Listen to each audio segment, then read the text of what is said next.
मखसूस नशिस्तें जो हैं वो तहरीक इंसाफ के हाथ से निकल चुकी।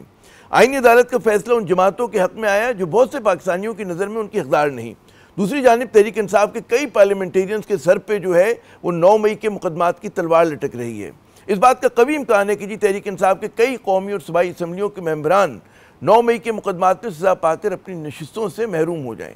निज़ाम ने वाज़ेह पैगाम दे दिया है कि किसी भी मामले पर तहरीक इंसाफ और उसकी क़यादत के साथ लचक का मुज़ाहरा नहीं किया जाएगा।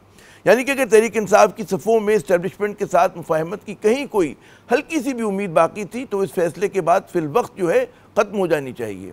हालात किस तरफ जा रहे हैं इसका एक इशारा जो है वो पंजाब असम्बली में होने वाली पेशरफ से भी मिलता है। वज़ीर आला पंजाब मरीम नवाज़ साहिबा की तकरीर के दौरान एहतजाज करना तहरीक इंसाफ के मेंबरान को बहुत महंगा पड़ा। लगता है कि जी वो ज़माने चले गए जब असम्बली में शोर शराबा नारेबाजी मामूल की बात हुआ करती थी और इसे हिज़्ब इख्तिलाफ का जमहूरी हक समझा जाता था। लेकिन मरीम नवाज़ साहिबा के दौर में ऐसा नहीं। उनकी तकरीर के दौरान शोर मचाने वाले निशाने पर हैं। पंजाब में हिज़्ब इख्तिलाफ की 4 कायमा कमेटियों के चेयरमैनों को तहरीक अदम इत्माद के ज़रिए जो है हटा दिया गया। ज़राए का कहने की जी दीगर 9 कमेटियों के चेयरमैन भी ओहदों से फारिग होंगे।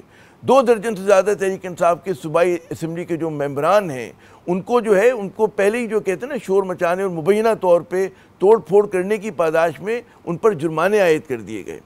समझ लें कि मरीम साहिबा के दौर में हिज़्ब इख्तिलाफ को जो है वो तड़पने और फड़कने की भी इजाज़त नहीं। बिलाशुबा आसार बता रहे हैं कि जी तहरीक इंसाफ और उसकी क़यादत के लिए मामलात किस तरफ जा रहे हैं।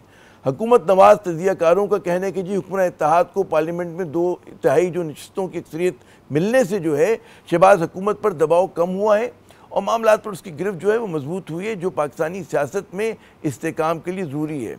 अब हुकूमत जो है आसानी के साथ जब दिल चाहे कानून साजी कर सकती है, लेकिन क्या ये मफरूज़ा वाकई दुरुस्त है? क्या पाकिस्तानी सियासत में आईनी अदालत के फ़ैसले के बाद जो है वो तवाज़ुन आएगा या फिर महाज़ाराई में इजाफ़ा होगा? क्या इस फैसले के बाद बहुत से पाकिस्तानियों का जो है निज़ाम पर एतमाद मज़ीद कम होगा और उससे क्या उनकी बेगानगी बढ़ेगी? इन हालात में तहरीक इंसाफ के पास क्या रास्ते रह जाते हैं?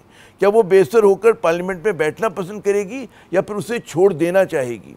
क्या वो मुज़ाहमत करेगी या निज़ाम चलाने वालों की शराइत पर मुफाहमत करेगी?